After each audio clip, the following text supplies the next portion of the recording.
Textual content and engagement through influencers have been at the core of Clovia's content marketing strategy since inception. Look, I am a feminist, okay? I admit it. Bras these days are bloody expensive. And B, padded bras catch fire like crazy. The company, however, is shifting focus to creating more video content and has launched short How to Do user-generated films.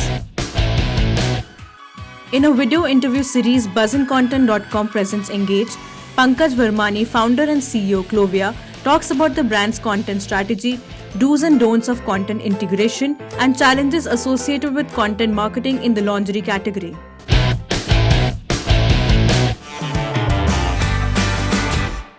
What objectives do you keep in mind while creating content?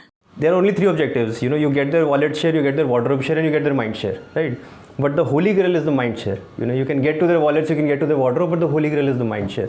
And any sort of marketing activity eventually just wants to grab that. So for us at this point of time, the predominant agenda is to reach out to the end customer and figure out a way to give them a certain insight as to what this brand stands for, right? We have our core ethos of the brand in place, and when we talk to our end customer, whenever we try to reach out to them, we just try and make sure that those ethos, those tenets of the brand are somehow communicated to them. Any different strategy for creating content for existing TG versus new TG?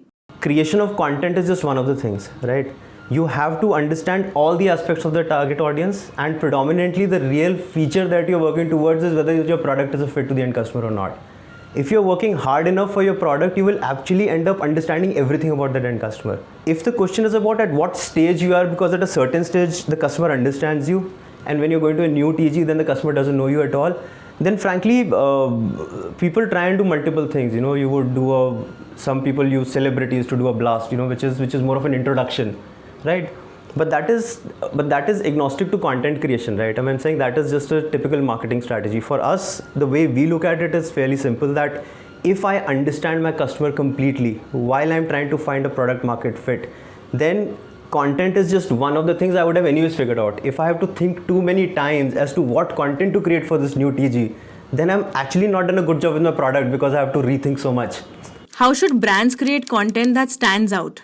I think the biggest and the single and the most important thing is to not try too hard. Don't be that wannabe who wants to create viral content, because that will never happen, right? The idea is to be very true to who you are.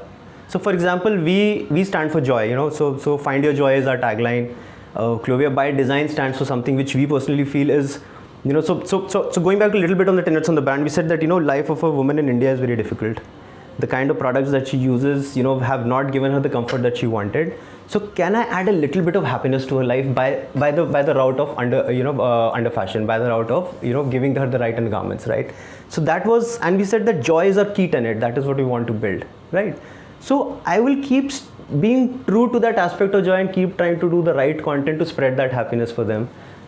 If I'm doing it consistently, it is only a matter of time that something will kick in and the virality will happen. Ideally, up to what level a brand should be integrated into content? Bare minimum, like as less as possible, because the moment you try and integrate brand into the content, it becomes an advertisement. And frankly, nobody likes advertisement. You would not want to go to television and start browsing, where is advertisement coming, right? Nobody wants to do that anymore, right? Nobody wanted to do that ever. They did not have an escape route. Now they have, now all they need to do is just scroll up, right? So I think integration of brand has to be a lot more subtle. The brand has to come as a byproduct of the entertainment and the engagement that you create for the end consumer. And if you're able, and the better you're able to do that, the better engagement you create, and better the probability of your content, being consumed more. Nobody, unless even advertisements today, unless it is something which is either, inspiring you in some ways or entertaining you, like how, nobody would forward, you would never have forwarded an advertisement on WhatsApp unless it was something really cheesy and funny, or unless it was something which was really inspiring, right? So I think brand integration should be something which should happen along the way. It cannot, you cannot push it in some ways. It can be somewhere in the background just telling you, hey, I am trying to do this for you. How would you rate a piece of content if it fits with any brand in a particular category? True victory for a brand is that if you look at a certain content, right, in that specific category, and all of a sudden hey, this is brand X and Y, and then you should be able to figure out, oh, I can actually see the brand name.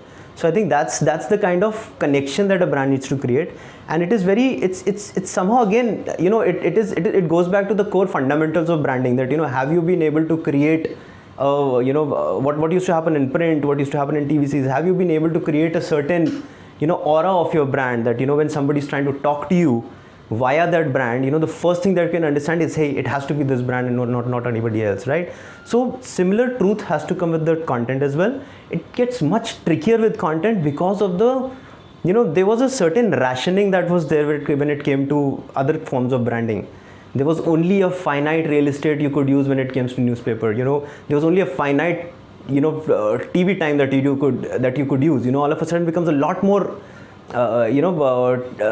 quantifiable. But all of a sudden, the moment it comes to internet, you know, it is democratic, you know, you can put in as much content as possible.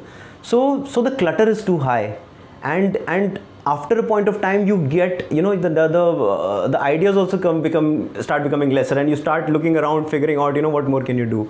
So I think you will have to kind of stick to the fundamentals of quality versus quantity, and only then you'll be able to do justice. Because if you're trying to do too much of it, then there is a very high probability you will not be able to maintain the core, you know, the core fundamentals of your brand. Tell us about Clovia's online magazine. How much traction that comes on the magazine is converted into sales leads?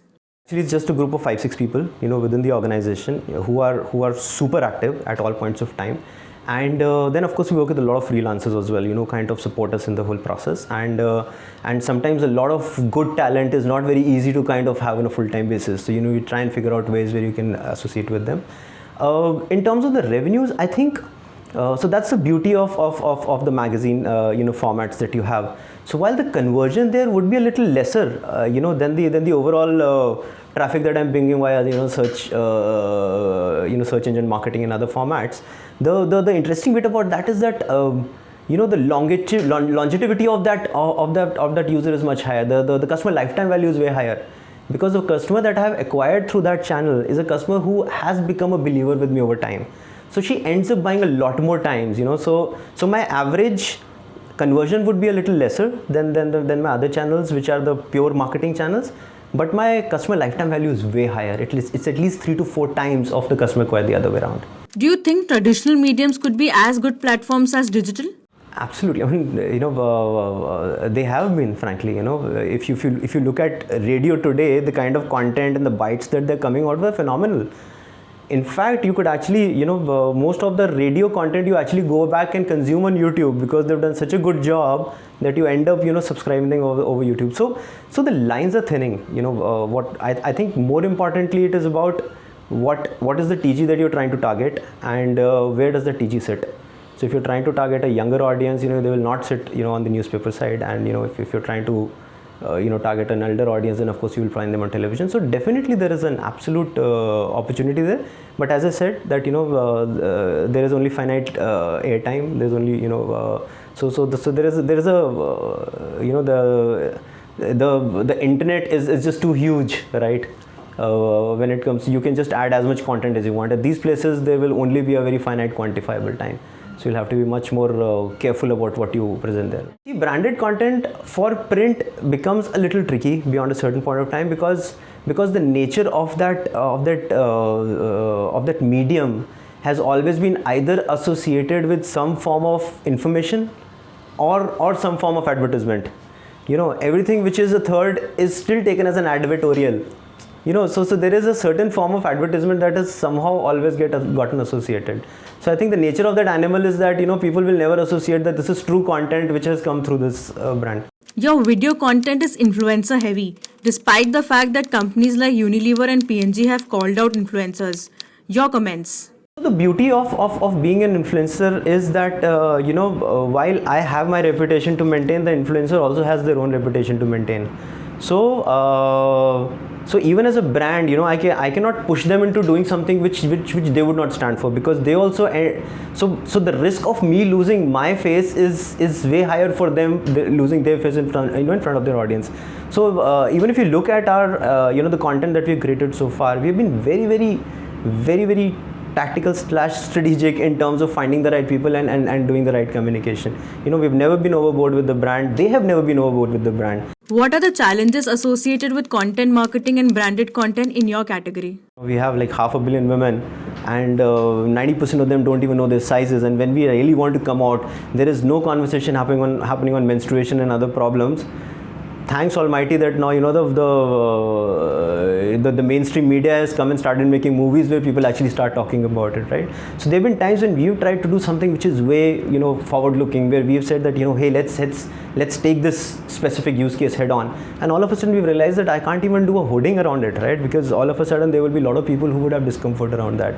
So while this, so these challenges are real. I mean, there are social media platforms where if I were to actually train a person how to size themselves up, it will be created as profane content, right? So it will be treated as profane content. So those are the challenges we do face in our category. It is very difficult to kind of get the communication out, and at the same time be abiding by the laws that have been put out there. Republic TV presents Engage, a video interview series brought to you by Buzz in Content.